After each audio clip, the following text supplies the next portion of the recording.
My husband disappeared for 20 years. Now he's back, claiming half of everything I built. Hi, my name is Maria. Subscribe to the channel and stay with me until the end, because this story doesn't end the way you think. The smell of coffee was still in the air when he grabbed his bag. He didn't say anything unusual, just that he had a few things to take care of downtown, might grab lunch while he was out.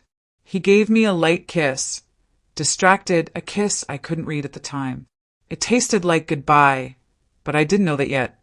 He walked out the door without rush, just like he always did. But that day, James never came back. The hours passed, then days, and silence became my dinner companion. On the first day, I worried. On the second, I cried. By the third, I started calling hospitals, police stations, mutual friends. "Are you sure he didn't mention anything?" they asked. I was sure. Absolutely. I wasn't careless. I simply trusted him. And trusting someone who's already decided to leave you is the kind of love that hurts twice. For a while, I thought maybe he'd been robbed, kidnapped, something tragic. But nothing made sense. His documents were gone. His card, toothbrush, a few clothes. All of it done carefully. This wasn't a disappearance, it was a plan. I had been sleeping next to a man who had already erased me from his life. And I didn't even see it coming. And that was what hurt the most. The shame came right after. I started hiding, even from myself. Avoided neighbors who asked about him. Told people he was traveling for work. Until one day I needed to know. I needed the truth, no matter how bitter. I called an old co-worker of his, someone he rarely mentioned, but who still worked at his old job. And she's the one who said it. "Maria, he moved. He's in another state." Said he needed a fresh start. Said he wanted a new life. She said it like she was apologizing for existing. And I heard it like a punch from someone who once promised me forever. In that moment, it was clear it wasn't an accident. It was a decision, one I just wasn't invited to be part of. A few weeks later, I sent the divorce papers. I kept it civil. No screaming, no drama. I just wanted to move on. But him? He never signed, never responded. It was like keeping the marriage on paper was the last thread of control he refused to let go of. And I, still caught in that thread, spent years trying to free myself from something that didn't even exist anymore. It just hurt. The first few years were pure survival. I sold the car, moved to a cheaper place, cut every expense I could, slept little, ate poorly, cried, quietly, even from God. But even on the worst days, I got up, and each new sunrise felt like a tiny victory over everything he tried to leave in ruins. The pain didn't turn into hate. It turned into strength. And looking back now, I see it clearly. The day he left was the day I was born again. I just didn't know it yet. What was left after James walked out could fit in a single drawer. A few dish towels, scattered papers, an overdue electricity bill, and a kind of loneliness that didn't know where to live. I sold what I could and clung to whatever was still worth saving. I found work as a house cleaner. No one there knew my story, and I preferred it that way. Because at that moment, I wasn't the woman who got left behind. I was just someone trying to make rent. I scrubbed bathrooms in the morning, ironed clothes in the afternoon, and at night. I cried quietly in a rented room that smelled like mildew and had walls thin enough to hear other people's lives through them. Sometimes I wore headphones just to block out the sound of couples arguing next door. But inside that tiny, suffocating room, something unfamiliar began to take shape, my independence. When one of the women I worked for fell ill, I offered to care for her at night. I changed diapers, gave her baths, read the Bible aloud when she asked. That's when I discovered another part of me, the part that keeps caring even when no one's ever done the same in return. I became a caregiver for the elderly, and during that season I met good people. People who paid me fairly, who looked me in the eyes. I saved every penny. A year later, I rented my own place. Small, simple, but mine. I bought a used stove, painted the walls with my own hands, and hung a mirror in the living room because I needed to see myself again. I signed up for a technical course at night, then another on basic finances. That's when I realized I could still learn, that I still worked, that there was more to me than just pain. I started selling cakes to neighbors, then lunch boxes. Before I knew it, I was making more from food than from cleaning. I rented a tiny storefront on a busy street and opened a mini market. I worked the register, handled the deliveries, found suppliers, and tracked every sale in an old notebook that became my spreadsheet. Monday to Saturday was pure sweat. Sundays were for laundry, dishes, and planning the next week. I didn't build out of revenge. I built out of necessity. But what was born from pain became strength. Over time, I hired help, then another, bought a freezer, fixed up the awning, gave the storefront a facelift. People in the neighborhood knew me by name. The neighbors stopped to chat. Kids called it Miss Maria's store. I was no longer just a rough draft someone left behind. I was someone who had come back to life. The day I signed the deed to my first home, I cried. The realtor probably thought it was just the joy of leaving a rental, but he didn't know. No one knew. That piece of paper wasn't just a new key. It was official proof that I'd been reborn. For the first time in a long time, I slept somewhere no one could take away from me. And just before turning off the lights that night, I whispered to myself, "You took everything, and still, you couldn't leave me with nothing." The silence that used to torture me turned into freedom. It was in that quiet space, with no shouting, no explanations, that I finally discovered the sound of my own voice. I looked back sometimes, of course, not with longing, but with disbelief.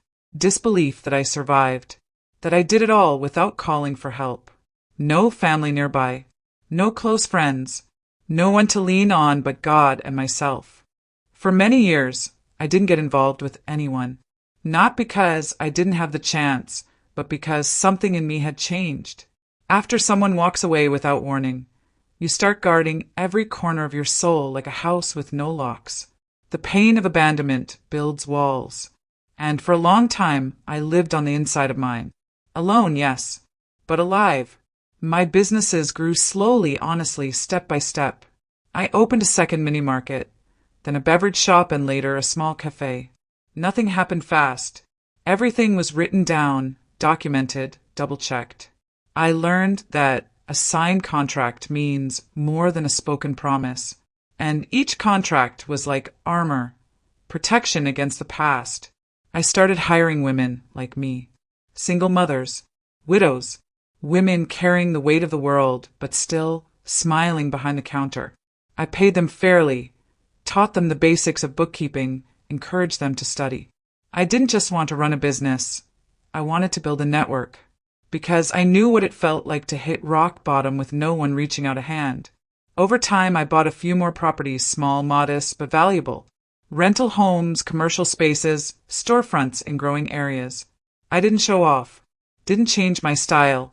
I still wore the same old sandals, drove the same old car.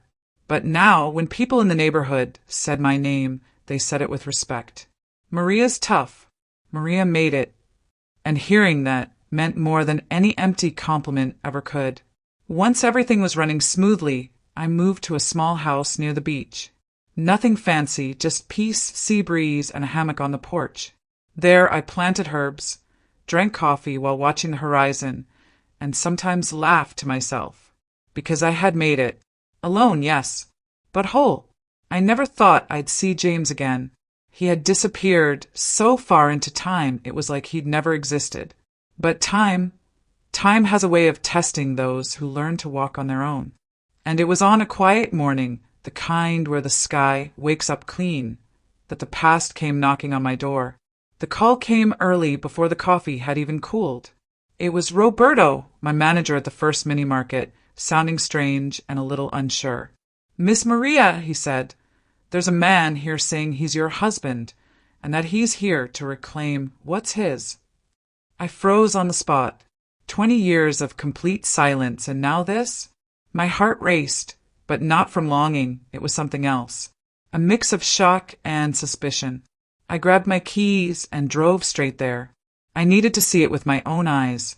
And when I arrived, there he was, James, standing on the sidewalk in a light-colored suit, like he'd stepped out of an old commercial and planted himself there on purpose, waiting for a reunion that was never going to happen. And beside him, of course, an attorney. No letter, no apology. He came back with a lawyer.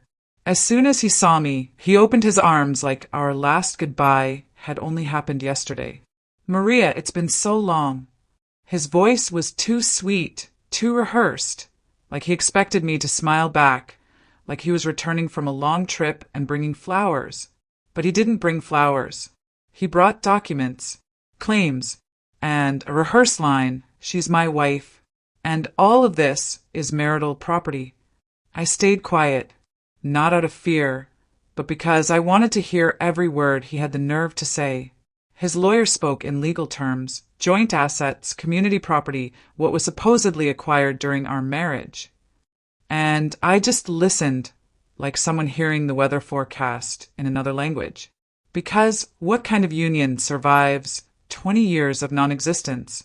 What kind of marriage only wakes up when one person is doing well? James tried to act calm, even affectionate. He stepped closer, touched my arm, said he'd made mistakes, that he thought about me every day, and maybe now was the time to start again. And through it all, he wore that same crooked smile he used back when he lied to me. But this time I saw it clearly. That look wasn't asking for forgiveness. It was looking for access. I asked them both to leave, told them my lawyers would be in touch. And just before walking away, he had the nerve to say he missed me. But those eyes, they didn't hold nostalgia.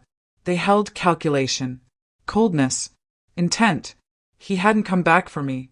He came back for what I built without him.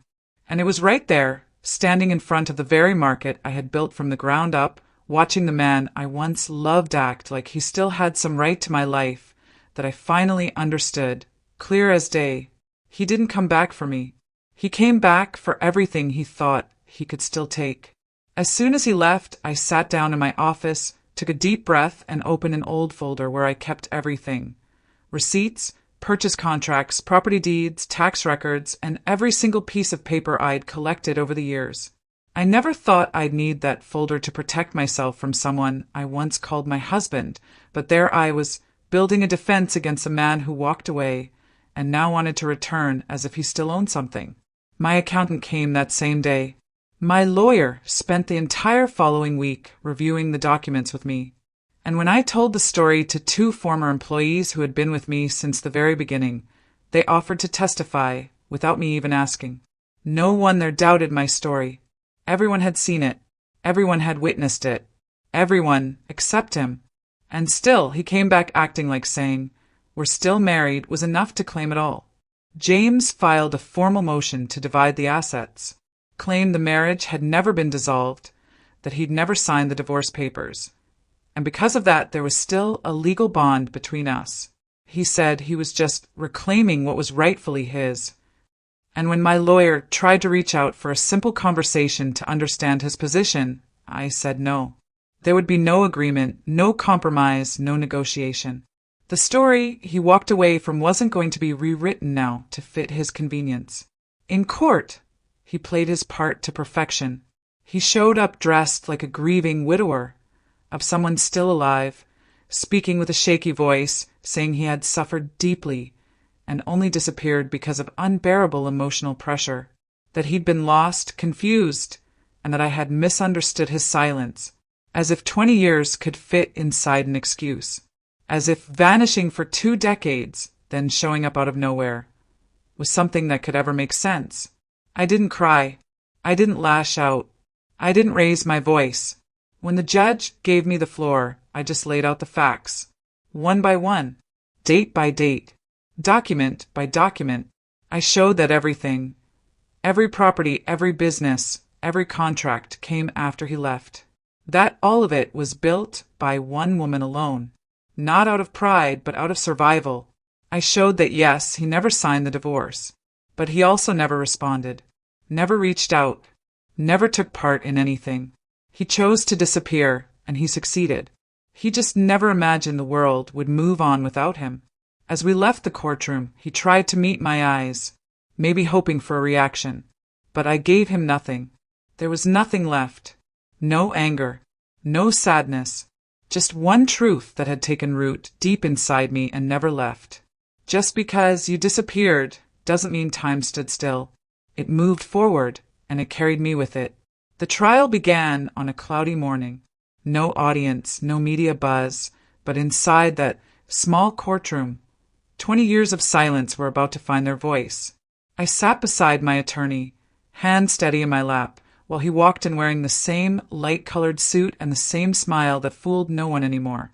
This time, though, he looked more restrained. He knew charm alone wouldn't work here. The first witness was one of his former co-workers, a woman named Lucia. She didn't hesitate. Said James moved out shortly after leaving me and used to tell everyone he was free and single. For years, those were his exact words, as if it were something to brag about. The room went quiet when she looked the judge straight in the eyes and said, he erased Maria from his life. He only remembered her now because he found out what she built. Other witnesses confirmed they'd never seen him at community events, that he never reached out to my family, that there wasn't a trace of him. Even a neighbor from the building he lived in showed up to testify, said he introduced himself as divorced. Every story lined up, and the more testimonies came, the clearer the truth became. The judge, sharp-eyed and no-nonsense, cut off one of his lawyer speeches and asked bluntly, how does someone who's been absent for 20 years with no cohabitation, no contact, no contribution, claim even a single cent?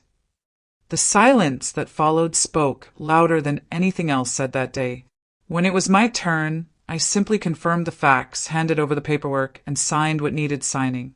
I didn't speak much. I wasn't there to perform. I was there to close what he never had the courage to end. When my attorney finished the closing statement, the judge called for a brief recess. We stepped out into the hallway. He tried to make conversation. I didn't even turn my head. When we returned, the judge didn't take long. Based on the evidence presented, the consistent witness testimonies, and the clear abandonment by the plaintiff, this court rules that the marriage has become void due to prolonged separation. Furthermore, any assets acquired after that period will not be subject to division. The plaintiff is entitled to nothing, she added. Considering the time and expense required to mount a defense, the plaintiff will also be responsible for all court costs. He didn't argue. He didn't cry. He didn't even react. Just picked up his folder and walked out without looking back. And for the first time, I felt something inside me truly close. Not out of anger, not out of relief, but with the kind of lightness only someone who has carried abandonment for far too long can recognize. I took a deep breath, walked out with my head high, and thought to myself, without needing to say it out loud, this time I was the one who left, and I took everything he never valued. My dignity. He showed up 3 days after the trial. No warning, no formality, just walked in alone, looking older, thinner, wearing simple clothes, and speaking in a soft tone that didn't match the man who had just tried to take half my life through legal means. Maria, I messed up. I'm not here to fight anymore. I just want to talk. For the first time in 20 years, he looked small, regretful, vulnerable. Maybe someone on the outside would have felt pity, but I knew that tone too well. I didn't buy it. Still, I let him in. Not out of naivety, but out of strategy. He went straight to the kitchen, like he still remembered where everything was, the pans, the spices, the kettle. He started cooking my favorite dish, speaking softly about the old days. Remember that trip to Mina's? Our first sofa. I let him talk, didn't interrupt, just watched. Every move was too careful, every sentence too rehearsed, like someone who'd practiced in the mirror. And the more he talked, the clearer it became. This wasn't about me. It was about him, and what he still thought he could get from me. That same evening, as he washed the dishes and pretended to be spontaneous, my phone buzzed in the pocket of my apron. It was Deborah, an old friend who still had connections with someone from his lawyer's office. The message was short and sharp. Maria, be careful. He's recording. He's trying to prove you two got back together. Wants to claim reconciliation to reopen the case. I read it, smirked slightly, and put the phone away slowly. Because what he didn't know is that I had already anticipated something like this. From the moment he stepped inside, the cameras in my house were rolling. Audio, video, everything. I'd installed them months ago for safety, but now they had a new purpose, protecting what I'd built from being twisted again. The next morning, I went to the courthouse with my attorney and filed for a restraining order. We submitted a full dossier, footage of the visit, evidence of past manipulation, and his clear attempt to fake a reunion for legal leverage. The judge didn't hesitate. A 300-meter restriction was issued immediately, with jail time if violated. The notice was served that same afternoon. So when James showed up at my gate again, with the same tired face and the same carefully crafted tone, it wasn't me who faced him. It was the building's security guard. James pleaded that he just wanted to talk, that I was overreacting. But this time there were no scenes, no speeches, no opening, only the wall he built himself. When he thought he could outplay me one more time. Because the truth is, I wasn't expecting love. I was expecting tricks. And this time he fell into his own. The letter arrived on a clear morning, no return address. But the handwriting, I'd recognize it anywhere. It was his. The envelope was wrinkled, like he'd written it in a rush, then hesitated, maybe even thought twice before finally mailing it. I opened it gently, not because I was fragile, but because some things, even when they no longer wound you, still carry weight. He said he was leaving the country, that he didn't have the strength to stay, that everything had fallen apart. He wrote as if time had only passed for him, as if I'd been frozen in place just waiting. But there was no anger in his words, only exhaustion, disappointment, and some quiet attempt to end a story he abandoned 2 decades ago. At the bottom, one last sentence, messier than the rest. I'm sorry. I didn't cry, didn't tear it up, didn't reply. I folded the letter and placed it at the back of a drawer, the one where I keep things that no longer have purpose, but still deserve to be remembered. Not out of sentiment, but because some memories don't come back, and that's exactly what James became to me. A memory. Nothing more, nothing less. That same week, I got a message from Judith, his sister. She had never gotten involved, but always knew more than she said. Her message was short and honest. You deserved more from the start. I'm sorry I never told you that. I read it slowly, took my time, and replied with the only truth that really mattered. I found more, but not in someone else. In myself. Over the next few days, I wrapped up the last bits of paperwork. Updated records. Closed documents. Left everything clean, final, and untied. There was nothing linking my name to his anymore, not on paper, not in memory, not inside me. And on an ordinary afternoon, the kind where the ocean breaks softly against the rocks and the wind moves like it's telling stories only I can hear, I sat on the porch with a cup of coffee and just watched. There was no noise, no urgency, only a kind of silence I hadn't felt in years. A silence that didn't ache, that didn't press down on my chest. And in that quiet, between one sip and the next, I felt something I hadn't dared to name until that moment. Sometimes justice comes late, but when it comes, it brings peace.